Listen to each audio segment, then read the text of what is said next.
What is something unrealistic that you often see in movies that annoys the HL out of you? Need a guy out of plot for a little while?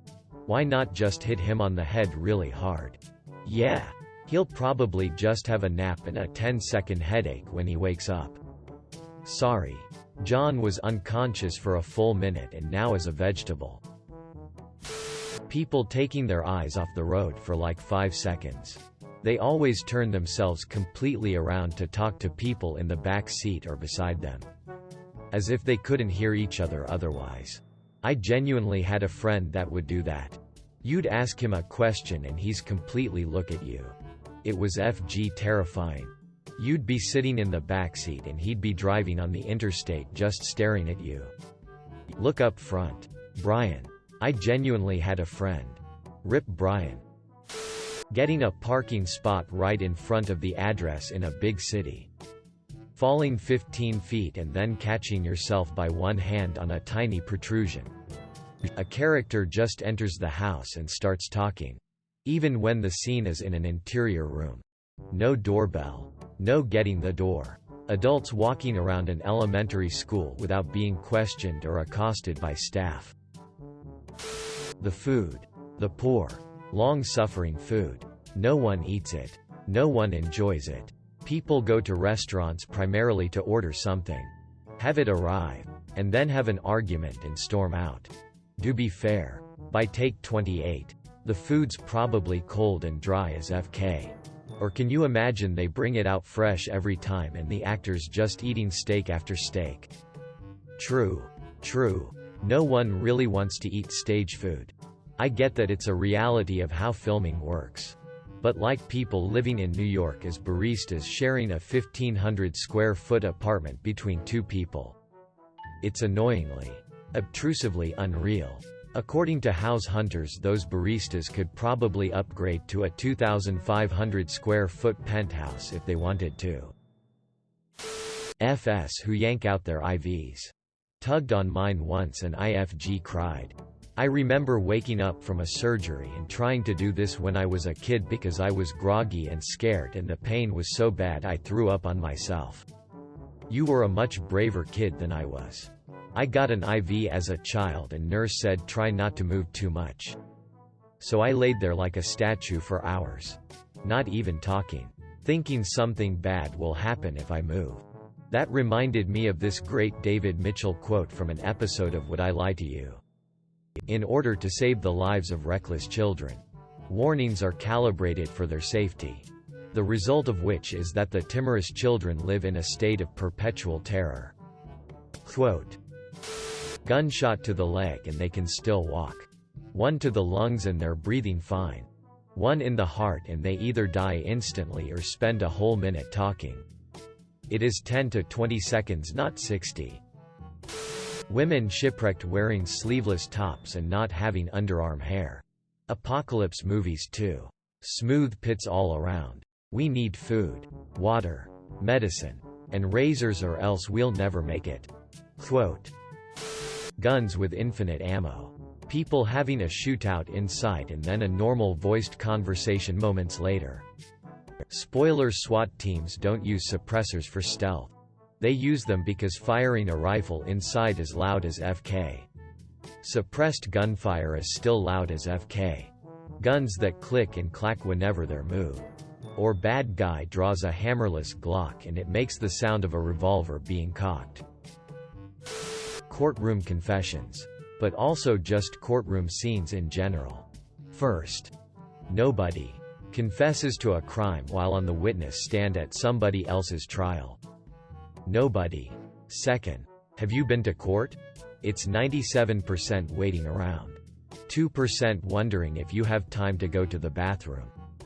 And 1% anything to do with you or your case. People with long hair. Often women. Fighting with their hair down. I can't even eat noodle soup with my hair down. Never mind doing anything remotely physical. Complete lack of legal consequences. I need to kill the time-traveling baddie by stealing this cop's gun and knocking him out.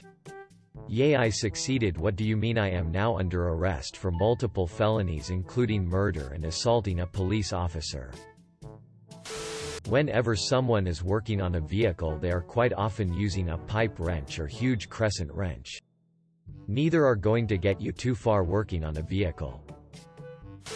The standard car flips over 5 times and catches on fire, and every single FG time. Vin Diesel walks out unscathed. Worse still, because he's not even been cast in the film. How it takes less than a week to develop a vaccine for a global pandemic, and by a brilliant scientist who was kicked out of their institution for being too radical. And it's one scientist who comes up with the final solution that they of course inject themselves with it first and have their results instantly. That's not how science works. And that's definitely not what testing a vaccine looks like. Next time you see 2 characters having a conversation in the front of a car, pay attention to the rearview mirror. More often than not, it's been removed for a cleaner shot of the characters. Bad guy receives a mortal wound like a point-blank gunshot to the torso or deep knife wound and just lays there bleeding profusely for a minute, with the protagonist immediately forgetting about them. Then is able to somehow stand up and have like an 8-round boxing match with the protagonist before finally being finished off. Would expand that to fatally injured characters in general all getting the power to teleport when not on screen. In addition to that, I hate it when the protagonist gets the upper hand, but then they just bolt. Like the girl manages to hit the serial killer on the head with a crowbar. Then she drops the crowbar and runs away, only for the serial killer to get up and chase after her. If I was in that situation and I managed to knock out the bad guy, I wouldn't stop hitting him until he is most definitely dead. Exactly. It's fight or flight. Not the fight then flight. When some stranger comforts or distracts a kid from something horrible with some bullshit. The kid just saw their mom get eaten by a werewolf. A toy train and the hero hugging them does nothing. I also hate how most kids act like drugged-up, placid morons. Or on the opposite end of that scale possess the wisdom of an 80-yo when the adults are clueless. In movies and TV, all children from underprivileged environments are magically mature, have great adult life skills, take care of their entire family, and have patience enough and wisdom enough to do all of this effectively. While that occasionally happens in real life, the vast majority of children growing up in those kinds of environments have never even had that kind of behavior modeled for them. They often even reach adulthood without properly developing these skills. Apparently, in Hollywood, the cycle of poverty, abuse, violence just doesn't exist. And instead, poverty, abuse, violence is kind of like a healthy family living camp, where one learns all they need to know about how to raise a thriving family. Hudson. This little girl survived longer than that with no weapons and no training. Quote, "Why don't you put her in charge?" Quote, "How bullets are flying all over and the good guys don't get hit once." There is obviously no coffee in the cup. Orders coffee. Immediately takes huge ass sip. Dude, let that ST cool off a minute. I used to think that was fake too. But my wife actually does that. We pour 2 cups of coffee in the morning, while I am blowing and sipping to cool that ST down. She has finished her first cup and poured her second. It is freaky. When I worked at the green coffee place, we'd have old ladies asking us for lattes steamed to 190 degrees who would start drinking right from the cup, and old dudes who would complain our boiling hot black coffee wasn't hot enough. I don't understand how.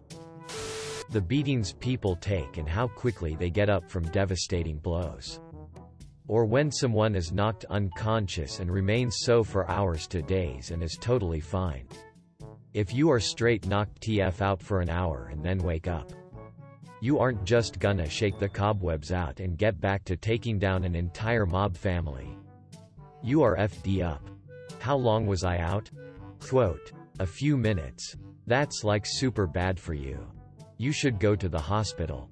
Quote, "I love Archer for details like concussions and tinnitus. When people slice the palm of their hand open for a drop of blood. That ST will take forever to heal. Just PK your finger. DN. Looking at you. Supernatural. The amount of times they slice their forearms for blood. They should look like recovered cutters with scars all over the DN place. They probably get some angel healing every season or so after the third. Immediate DNA results. Similarly. Immediate hacking. 2 seconds typing. I'm in. Quote. Link. Call me Hackerman from now on. Somebody writing flawless code in 60 seconds. Most hackers in films even hack into highly secured government websites within seconds. Heck. I'm in. Mainframe. I need information from this computer. Tech guy runs over and starts hammering wildly on the keyboard. I'm in. The keyboard is plugged into a Xbox. And the OS is Windows 2000. Scene that immediately comes to mind as 2 idiots 1 keyboard. Also, every single hacker takes the time to change to neon green font and a black background for their terminal. Working as a waitress. Or some other near minimum wage, poverty wage job and having excessive time off and money and things like huge houses. This exact thing, the single mom waitress in a 3,000 square foot apartment with a 2-year-old car and an amazing haircut. IFG hate that beyond belief. Another version of that is basically anyone on HGTV. My husband is a part-time kindergarten teacher and I make artisanal toilet seats. We have a budget of $8 million. Craig and Stacha are looking for a 2-story frame that's near Craig's job in the downtown. But also satisfies Stacey's need to be near the beach, which is nowhere near Craig's job. With 3 children and 9 on the way. And a max budget of $7, let's see what Lori Joe can do on this week's episode of You Don't Deserve a Beach House. Quote. John Mulaney. People Googling exactly what's happening to them and getting the answers they're looking for. Happens a lot in scary movies. A house is being haunted by the ghost of a tall man. And the owners Google "tall man ghost" and find exactly the article that explains who the ghost is and what happened to him. If nothing else, they should get a thread talking about it with no answers. Yeah. There's this guy with no face who keeps ringing my doorbell every night. Any idea what's going on with that? Bob-2210 the 1st of May 2013. Ask him what he wants and let us know. Stan-1430 the 2nd of May 2013. OK. BRB. Bob-2206 the 2nd of May 2013. Find out anything? Stan-1224 the 4th of May 2013. Quote question mark. Stan-1920 the 6th of August 2013. Anything? Stan-1403 the 3rd of May 2015. Or the old classic of deleted. LO man. That solves the mystery perfectly. Thank you. Edit. NVM. Found the answer by myself. Blowing up a grainy picture makes it clearer. Enhance. Uncrop. For the uninitiated. Link. Thanks for watching. Make sure to like and subscribe to the channel for more videos.